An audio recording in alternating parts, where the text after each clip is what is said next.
If you're buying more leads instead of fixing your lead process, you're throwing money away.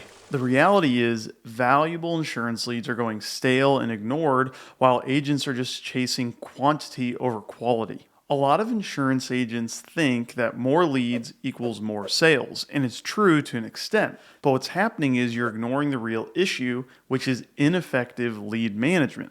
Alpha splits and round robin methods treat every lead and every agent equally, causing the best leads to slip through the cracks. And then what happens is high quality leads lose value rapidly because they're not contacted right away. Your team gets overwhelmed, you get overwhelmed, and now you have these task lists that are just growing out of control, and your office becomes where leads go to die. You look at the close ratios and they just continue to dip even though you're spending more money. Your production's going down even though you're buying even more leads and there's more leads coming in. Your team has these lists of tasks and leads that they're never going to get to. And the other thing that happens is once someone's claimed their lead, now no one else in the office gets to touch it. And if they were busy that day, they just didn't get to follow up with that person. And now what's happening is we're so focused on fairness that we're just losing deals. But the reality is the agencies that are outpacing you are working leads in a totally different way, and also in an automated way that focuses on prioritization and actually closing more than anything else. Now, if you're wondering why I'm the guy to listen to on this, my name is George Ellisise. I'm a team member, and I grew our agency from 2 sales team members to 7, tripled our monthly production from 200 to 600 apps, and consistently ranked our agency in the top 10 agencies of the largest captive insurance company. And now, in an attempt to change the way insurance is sold, I'm here to help you too. When I first became the sales manager and had to manage team members and manage a lead spend and know what leads to buy and so forth, I quickly realized when I looked around at everyone's lists of leads that they were working that they were never going to get to the end of them. Every single person had hundreds and hundreds of tasks of leads they had claimed and then never gotten a chance to get to. We always are willing to increase our lead spend as long as it means more money. But what was happening was we hit a point where we were spending more and more money every month and just closing less and less and less. Let's be real. If you're looking at a list of 250 tasks, it's going to be tough to even want to start working that list, let alone be able to make a dent in it in an 8-hour day.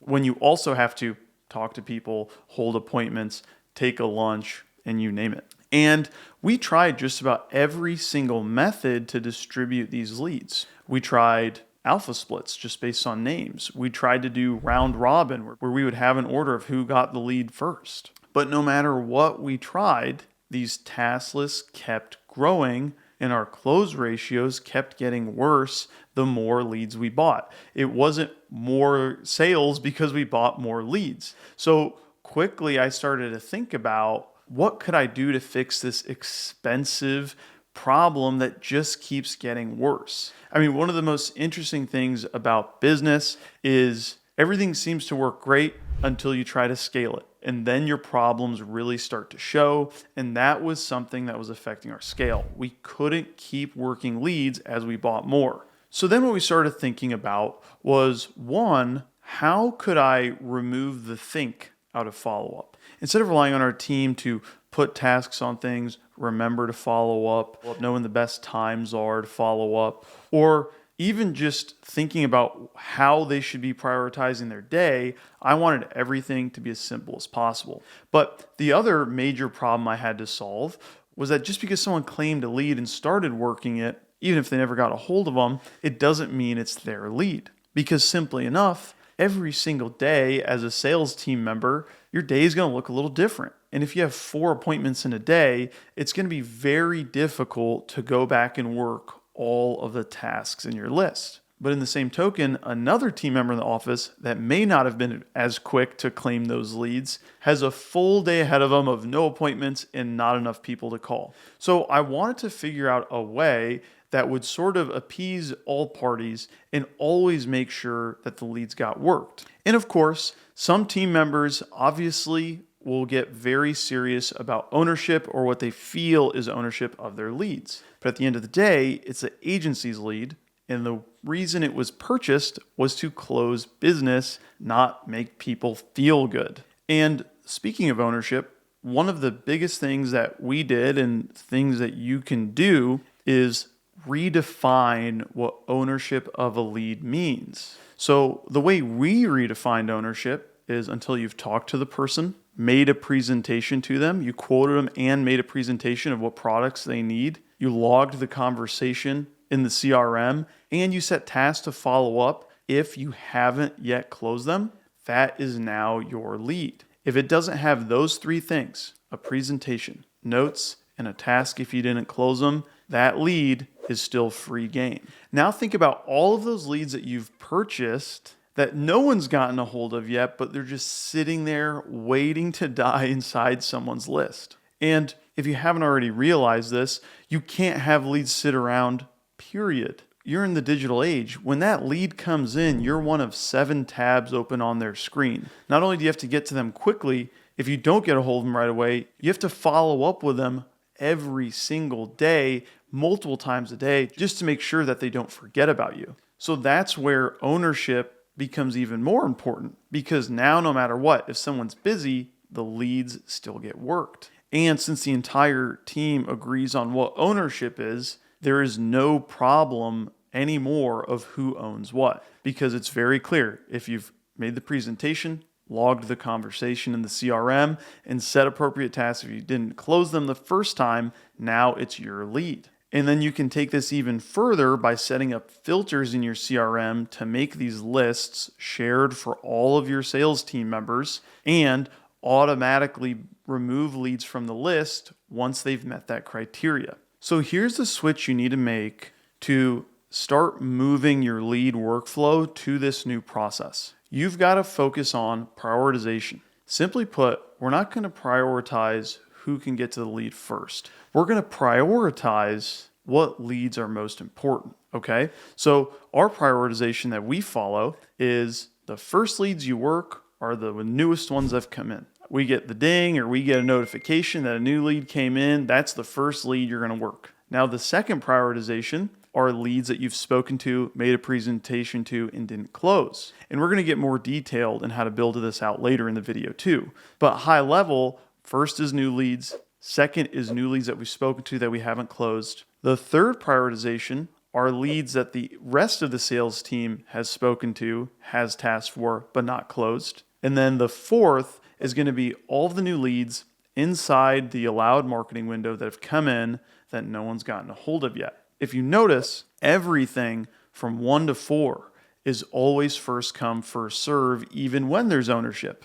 But if you're wondering, how the heck does that work? If someone's calling other salespeople's leads, isn't someone going to get mad? No, because you're going to have as a part of your rules that whatever you have in the notes becomes yours. So if someone quotes auto, home, and life, and another team member calls that task and closes auto, home, life, and an umbrella, well, the original team member that did the quote gets auto, home, and life, and the other team member that closed it for them gets the umbrella and helps the agency as a whole. But where the idea for this whole first come, first serve all the way through came from is from the first list that most of you guys probably have, which is the first list that pulls in all of the new leads that have come in. Because if you probably notice in your agency, this is probably the one list that consistently gets zeroed out very quickly. I just want to think about how could I keep that same first come, first serve urgency throughout all of the list views, throughout the whole day,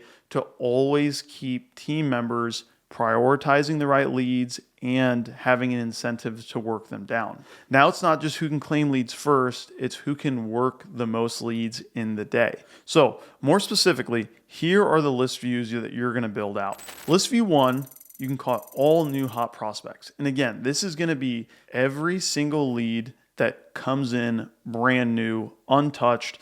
Maybe it's from a referral source, maybe it's from a lead provider, but that's the first list that you're going to build out. And the idea here is we're just trying to get to the newest leads that have come in as fast as possible because that's the number one priority. Then you're going to build list view 2, which is your sales task due today. And when I say your sales task, this could be The agent, if you have any sales tasks you want to work, or team members, each individual team member will have their own tasks to work.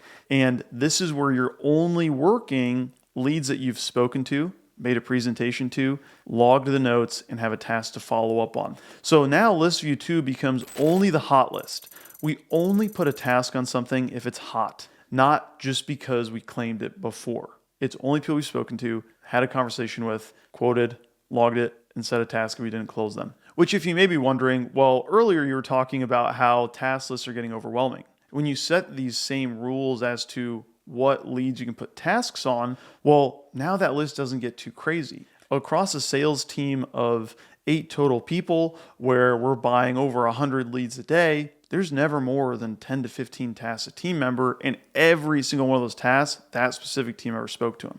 This makes sure that we can hit the second prioritization, which is people that we've spoken to recently. The third list you're going to create are your sales team's tasks due today. So every single salesperson's tasks are going to be public and ready to grab for everyone. If it wasn't already obvious, everyone has to finish list view 1 and then list view 2 before they can move on to list view 3.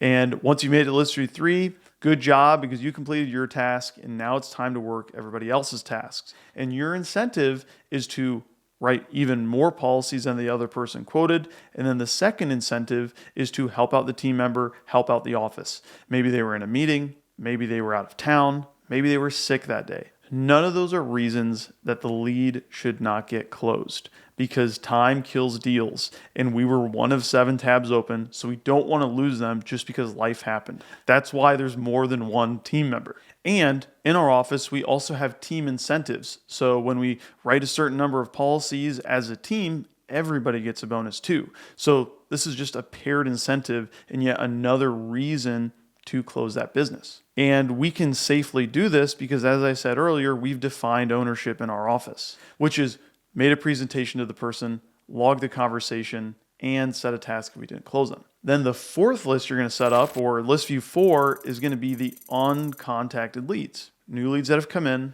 that are inside their marketing window that we haven't actually gotten on the phone yet. What this list really is if you added up all the sales team's tasks and moved them to one list, this is where they're all actually going to start going.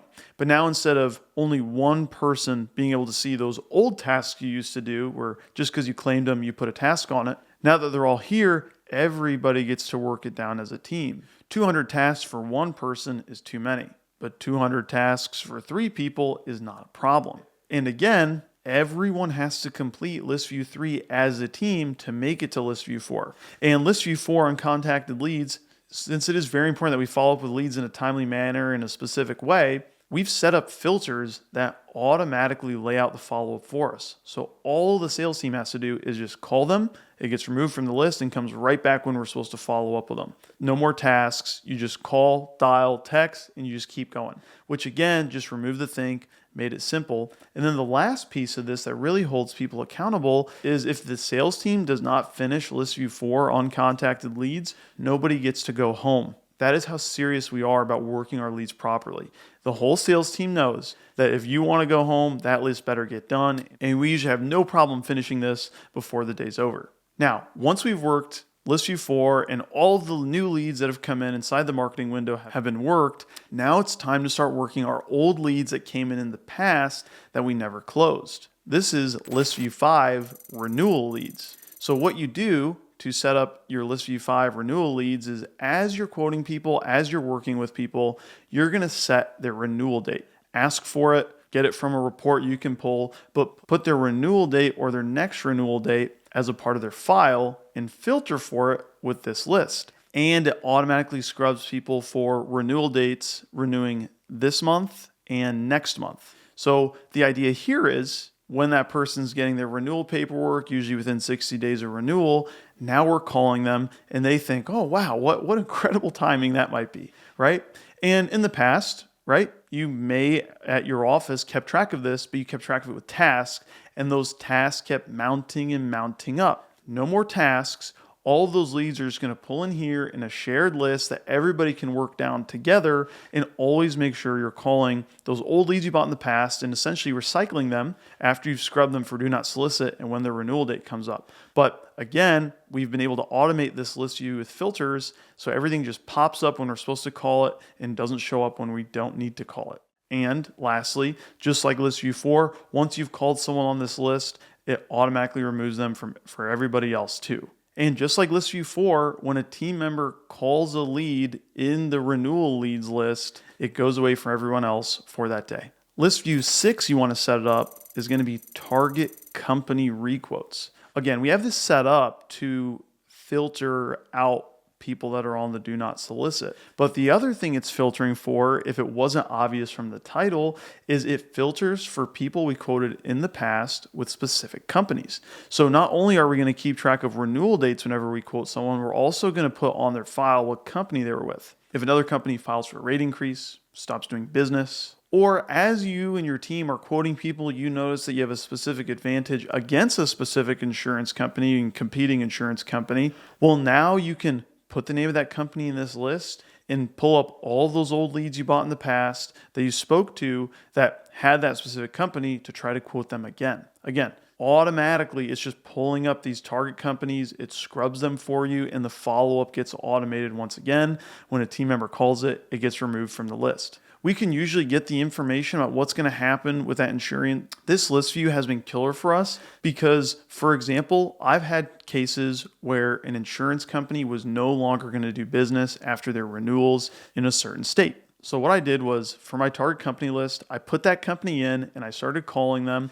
And every time in my greeting, I would say, hey, this is George from insurance company name. I was calling because last time we talked, you had this company. Is that still the case? And they go, well, yeah. You go, well, it's a good thing I'm calling because that company is no longer doing business in your state. So why don't I run some quotes and we can see what we can do? They're usually shocked, and then they double check with their agent after you talk to them. And then all of a sudden you have more credibility than their current agent because you let them know before their current company did. That is how you get even the most loyal of customers, because their current agent dropped the ball and another company had to let them know before they did. Then, simply enough, we've got list view 7, which is essentially just every single lead you've bought in the past, still scrubbed for the do not solicit, that doesn't meet any of the filters above. This is always the largest list by far, and the reason I still love it is when you're working any of these recycled lists, you have no competition, but also now there's zero excuse for a team member to say, well, I ran out of people to call. If you've bought any amount of leads, if you've had people defect and leave your business,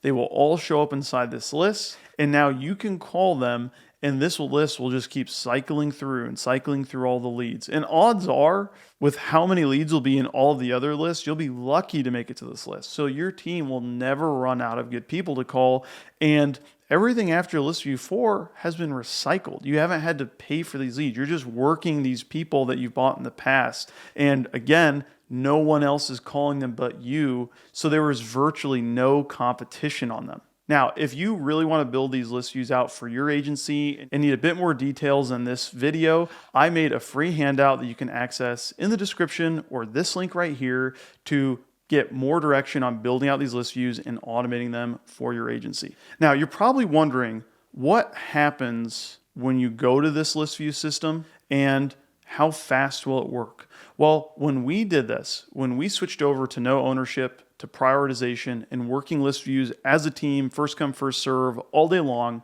we had a 50% boost in our production within 2 weeks. And of the hundreds of agencies I've implemented this, that's been the safe average. Some agencies doubling production overall. Because when you start building out these list views and you start seeing all those tasks sitting around from your team, it'll make you sick to your stomach in a good way, because now you're going to have a reason to keep working on these lists and making sure they're all streamlined for everybody to work together. I'll never forget when I was putting together that sales team list and there was 900 tasks due today or due in the past that we haven't worked yet, and we only had a team of 3 salespeople. So we cleared them out if we didn't talk to the person, that whittled it down, and then we never went back to just putting tasks on things unless we quoted them, logged it, and didn't close them the first time. So if you want to see more videos like this where I'm helping insurance agents sell more insurance, hit the subscribe button, hit the notification so you know when the next video comes out, and I will see you next time.